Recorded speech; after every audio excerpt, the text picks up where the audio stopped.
찬송하겠습니다. 211장 찬송입니다. 211장입니다.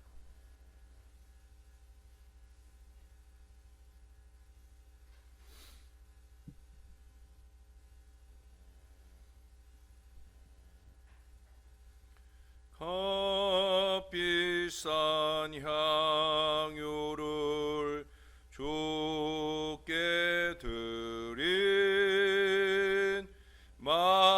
막달라 마리아 본받아서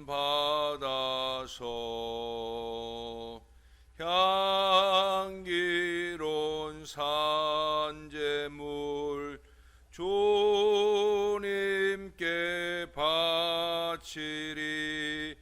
사랑의 주 내 주님께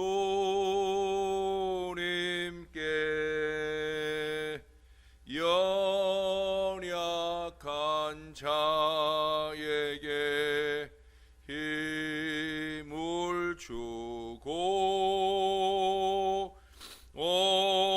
어두운 세상에 빛을 비춰 성실과 인내로 내 형제 이끌리. 사랑의 주 내 주님께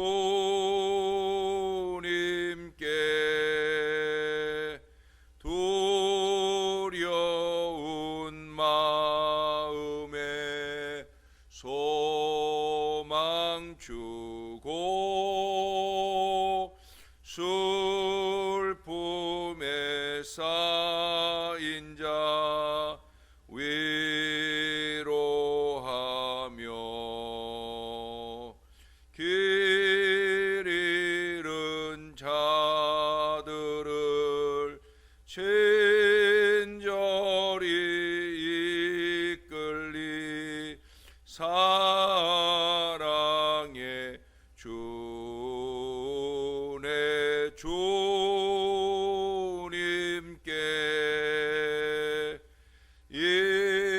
인생의 황혼이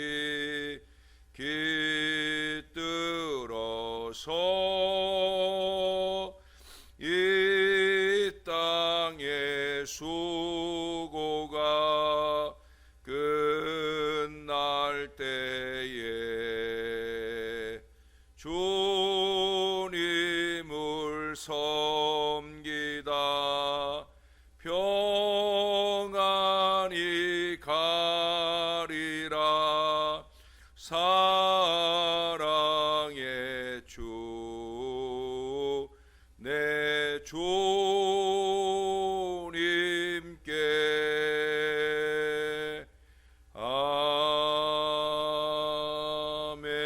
아멘. 그 다음 찬송 한 장 더 합니다. 212장 찬송입니다. 겸손히 주를 섬길 때 괴로운 일이 많으나 구주 연에게 힘주사 잘 감당하게 하소서. 인자한 말을 가지고 사람을 감화시키며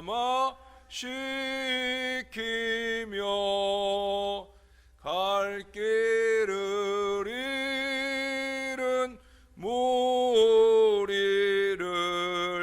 잘 인도하게 하소서. 구주의 귀한 인내를 깨달으며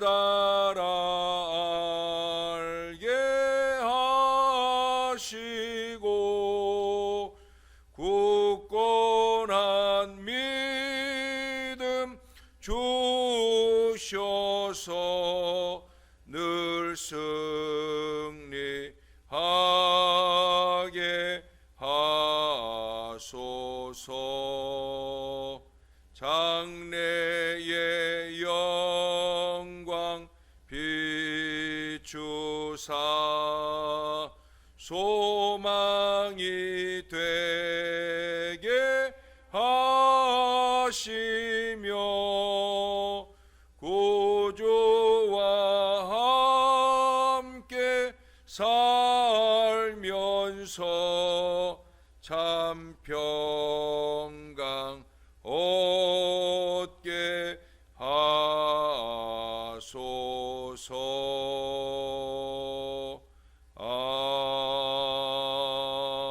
아멘.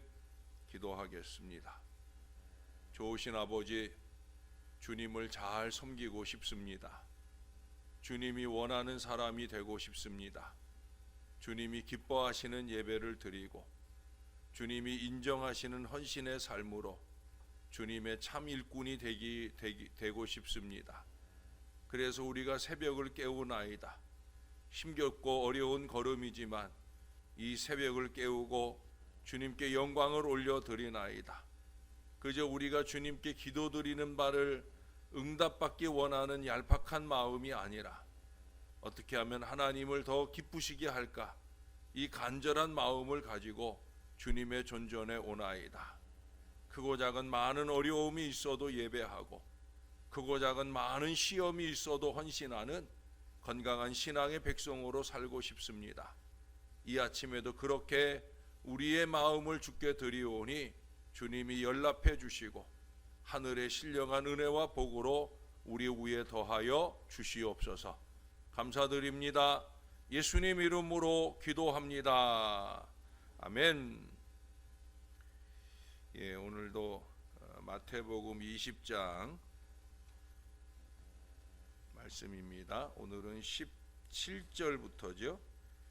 마태복음 20장 17절에서 오늘 본문은 마지막 34절까지인데요. 마침 내일 주일 설교가 여기 29절부터 34절까지 내일 말씀을 전하게 됩니다. 그래서 오늘은 17절에서 28절까지만 이 시간 읽도록 하겠습니다.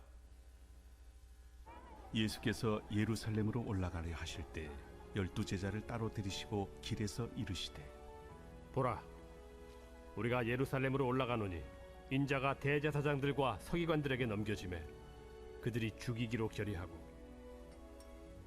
이방인들에게 넘겨주어 그를 조롱하며 채찍질하며 십자가에 못 박게 할 것이나 제3일에 살아나리라. 그때 세베대의 아들의 어머니가 그 아들들 데리고 예수께 와서 절하며 무엇을 구하니 예수께서 이르시되, 무엇을 원하느냐?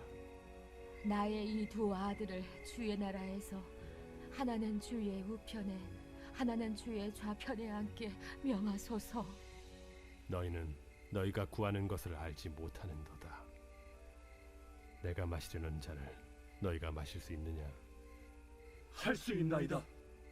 너희가 과연 내 잔을 마시려니와 내 좌우편에 앉는 것은 내가 주는 것이 아니라 내 아버지께서 누구를 위하여 예비하셨든지 그들이 얻을 것이니라. 10제자가 듣고 그 두 형제에 대하여 분이 여기거늘 예수께서 제자들을 불러다가 이르시되, 이방인의 집권자들이 그들을 임의로 주관하고 그 고관들이 그들에게 권세를 부리는 줄을 너희가 알거니와 너희 중에는 그렇지 않아야 하나니 너희 중에 누구든지 크고자 하는 자는 너희를 섬기는 자가 되고 너희 중에 누구든지 으뜸이 되고자 하는 자는 너희의 종이 되어야 하리라. 인자가 온 것은 섬김을 받으려 함이 아니라 도리어 섬기려 하고 자기 목숨을 많은 사람의 대속물로 주려 함이니라. 아멘. 오늘 목사님 말씀에 의하면 안산에 있는 목사님들 중에 택시 운전을 하시는 분들, 또 막노동을 하시는 그런 분들이 그렇게 많다고 합니다. 왜냐하면 개척교회나 중형교회는 다 죽어가고 오직 이마트 같은 이 대형 교회들만 커지니까 개척교회 목사님들이 먹고 사는 일조차 힘들다고 합니다. 안산만 아니에요. 코로나19로 더욱더 우리 주변의 교회들이 많이 어렵습니다. 교회만 아니라 어려운 사람들이 우리가 자꾸 눈을 감으려고 그래서 그렇지 눈을 뜨려고만 하면 얼마든지 많아요. 주님의 뜻은 우리가 축복받는 것만 아니라 우리가 이미 받은 그 작은 축복이라도 그것을 통해 연약한 자를 돌보고 그들의 사는 길을 열어주고 그들의 친구가 되어주는 것입니다. 주님께서 그 일을 위해서 이 땅에 오셨고요. 결국 우리에게 그렇게 사는 길을 열어주셨습니다. 마찬가지로 우리도 누군가에게 사는 길을 열어줄 수 있어야 되는 거예요. 그 일을 위해서 우리가 부름 받은 줄을 우리가 분명히 잊지 않아야 됩니다. 오늘 본문의 말씀은 주님께서 십자가를 지시기 위해서 예루살렘에서 가는 길에 일어났던 일이에요. 오늘 본문에 보면은 우리가 어떻게 살아야 하는지, 주님께서 어떤 사람을 기뻐하시는지 잘 알려주는 본문입니다. 주님은 어떤 사람을 기뻐하실까요? 굳이 하나 둘 셋 꼽자고 하면 첫 번째 꼽을 수 있는 것은 순수하고 깨끗한 사람입니다. 여기 17절에서 19절 말씀에 보면 예수님께서 예루살렘에서 십자가에 못 박히고 3일 만에 살아나신다 하는 이 말씀을 하셔요. 어찌 보면 아주 어두운 분위기 아니겠어요? 주님이 고난받고 죽으신다. 이건 참 쉽게 받아들이기 어려운 그런 말씀이에요. 그래서 앞서 16장에서도 처음 그 말씀을 하실 때 베드로가 극구 그 말씀을 부인할 정도였잖아요. 그런데 이 침울한 분위기를 깨고 한 사람이 치맛바람을 일으켰어요. 본문 20절 21절 세베대의 아들들의 어미 즉 야고보와 요한의 어머니가 주님께 절하면서 자기의 두 아들들을 주님 나라의 좌우 정승으로 삼게 해달라고 한 거예요. 참 분위기 파악이 안 돼요. 자기만 생각하는 거예요. 자기 자식만 생각하는 거예요. 그때 주님께서 오냐 알았다 이렇게 하셨습니까? 아니에요. 그렇지 않았어요. 22절 말씀을 보면 너희 구하는 것을 너희가 알지 못하는구나 라고 말씀하셔요. 지금 착각하고 있다는 거예요. 그런 약삭빠른 태도로는 복된 자리를 얻을 수 없다는 말씀이에요. 결국 누가 주님의 우편에 앉습니까? 약삭빠르지 않고 우직하게 충성하는 사람이 주님의 우편에 앉을 수 있다는 얘기예요. 자꾸 생각하고 계산하고 꾀를 부리고 요령을 피우고 그래가지고는 주님이 인정하는 일꾼이 될 수 없는 거예요. 좀 미련하다시피 그렇게 주님께 우직하게 충성하는 사람이 하나님이 기뻐 받을 사람이라는 거예요. 우리는 약삭빠른 마음을 경계해야 됩니다. 약삭빠른 마음은 도둑보다 훨씬 무서운 것입니다. 이 세상에서 제일 착각하지 말아야 할 것이 있어요. 약삭빠른 생각을 하면서 내가 참 영리하다, 내가 잘 살 거야 라고 생각하는 거예요. 그런 식으로 자기에게 사기치지 말아야 합니다. 여러분, 남을 사기치는 것보다 자기가 자기에게 사기치는 게 사실 더 무서운 거예요. 약삭빠른 것은 영리한 게 아니라 가장 어리석은 것입니다. 약삭빠른 사람은 잘 살 것 같지만 오히려 더 못 살게 되는 경우를 많이 봐요. 왜? 특별히 하나님 믿는 사람은 그렇잖아요. 제가 자주 말하는 것처럼 하나님이 다 아시는 걸. 우리가 하나님께 복을 받고 살기를 원한다고 하면 절대 그렇게 살아서는 안 된다라고 말씀드릴 수 있는 거예요. 하나님 보실 때 우리의 중심이 정말 진실한 믿음으로, 순수한 믿음으로 주 앞에 행할 수 있어야 되는 거예요. 왜 그래요? 하나님은 약삭빠른 사람을 기뻐하지 않으셔요. 주님은 순수하고 깨끗한 사람을 기뻐하셔요. 여러분, 이 주간에 우리가 18장에서도 또 19장에서도 반복해서 어떤 내용의 말씀을 봤어요? 어린아이와 같은 사람. 어린아이와 같은 사람이 천국을 보고 천국에 간다. 우리가 이 말씀을 봤잖아요. 반복해서 하시는 말씀이에요. 그렇게 살게 되면 인간적으로는 손해를 좀 보는 것 같아도, 좀 피곤하고 힘들게 사는 것 같아도 결국은 그런 사람이 하나님의 축복을 얻게 되는 거예요. 그게 하늘의 지혜예요. 그게 천국에서 일꾼을 부르시는 하나님의 원칙인 것을 우리는 어제도 살펴보았습니다. 두 번째 꼽자고 하면 주님의 잔을 마시는 사람입니다. 계속해서 본문 22절에 예수님께서 말씀하시잖아요. 나의 마시려는 잔을 너희가 마실 수 있느냐? 그들은 큰 소리 쳤어요. 할 수 있습니다 라는 큰 소리를 쳤어요. 그 잔이 어떤 잔인지를 모르기 때문에 그들은 큰 소리를 쳤을런지 모르겠어요. 주님이 마시려는 잔이 무엇입니까? 바로 여기 19절에서 말씀하시는 십자가예요. 아마 십자가인 줄 알았으면 그들은 손사래를 쳤을 거예요. 결국 십자가를 기쁘게 지는 자가 주님의 좌우편에 앉을 수 있다는 말이에요. 하나님은 우리가 주님의 십자가를 지기를 원하십니다. 소금이 없으면 음식이 부패하는 것처럼 사람에게 적절한 십자가가 없으면 그 영혼은 반드시 부패하게 되어집니다. 그러므로 우리는 주님이 마련하신 잔을 기쁘게 마실 수 있어야 돼요. 그 고난의 잔을 기쁘게 감당하고 훈련받아야 되는 거예요. 십자가가 없으면 면류관도 없다. No cross, no crown. 여러분 자주 듣는 말씀이잖아요. 근데 우리가 그와 같이 훈련받고 살기를 원하지는 않아요. 오래전에 인터넷에서 어떤 발사진을 하나 보았어요. 아마 제 핸드폰에 지금도 저장되어 있을 거예요. 얼마나 발이 못생겼는지 마치 희귀병을 앓는 사람의 발 같아요.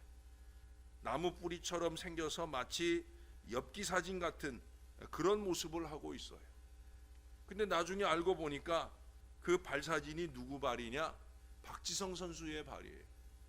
축구 잘하던 박지성 선수 아시죠? 지금도 영국 사람들이 가장 인정하는 아시아에서 최고로 축구 잘했던 사람, 바로 박지성 선수의 발이에요. 그의 성공은 하루아침에 이루어진 것이 아니라는 거죠. 하루 한 몇 시간씩 1년에 몇 켤레의 축구화가 닳아 없어지도록 그렇게 훈련한 결과 멸종하던 그 발이 괴물발이 될 정도로 노력해서 얻은 바로 그런 성취라는 거예요. 고난의 훈련을 달게 받아야 위대한 결실을 안을 수 있는 거예요. 뭐 꼭 위대하지 않으면 어떻습니까? 주님이 바라봐 주시는 작고 보잘것없는 종이라 할지라도 그렇게 내게 지워진 십자가를 믿음으로 지고 갈 수 있는 우리는 그런 사람들이 되어야 되는 거예요. 우리는 십자가는 지지 않고 주님 우편에 앉을 생각만 하지 말아야 됩니다. 가장 기본적인 신앙생활도 안 하는 주제에 자꾸 교회 직분을 감투처럼 생각하고 그것에 욕심내는 어리석음을 범하는 것만큼 한심한 일이 없다는 거예요. 십자가를 지지 않기 위해서 너무 핑계만 대고 너무 엄살만 부리지 말아야 합니다. 또한 자기 욕심만 내세우지 말아야 합니다. 하나님은 우리가 기쁘게 십자가를 질 때 그런 우리에게 축복의 문도 열어주신다 하는 사실을 잊지 말아야 됩니다. 그래서 세 번째 꼽을 수 있는 사람은 성령 충만한 사람일 거예요. 여기 본문 24절 말씀에 보면 야고보와 요한의 어머니가 그렇게 하는 것을 보고 나머지 10제자가 두 제자에게 심히 분노하는 걸 봅니다. 이 모습이 바로 성령 받기 전에 제자들의 모습이었어요. 그 모습을 보면서 다시 한번 성령 충만한 삶이 얼마나 중요한지 생각하게 되어집니다. 성령 충만하면 마음이 넉넉해져요. 성령 충만하면 그의 나라와 그의 의를 생각을 해요. 이기가 충만하면, 욕심이 충만하면, 거짓이 충만하면 자기만 생각을 해요. 본능적으로 살면 누가 크냐 이것을 다투게 되지만 성령 충만하면 나보다 남이 앞서도 괜찮아지는 거예요. 성령 충만한 삶은 섬기는 삶이 되는 거예요. 오늘 본문에서 제자들이 서로 높아지기를 원하고 그것 때문에 시기하고 분노하고 다투는 모습을 주님께서 물끄러미 보면서 얼마나 마음이 많이 상하셨겠어요. 나는 지금 십자가를 져야 되는데 모세와 엘리야도 걱정스럽게 찾아와서 나와 그 십자가의 문제를 의논하는 것도 보여주었는데, 그런데 제자들은 여전히 자기 생각만 하는 거예요. 예? 서로 높아지기를 분노하고 다투는 그런 어리석음을 보이는 거예요. 얼마나 한심하겠어요. 예? 이제 곧 십자가를 지는데 아직도 저러고 있는가 하는 생각을 하시지 않겠습니까? 그래서 주님께서 본문 26절 이하에 말씀을 하는 거예요.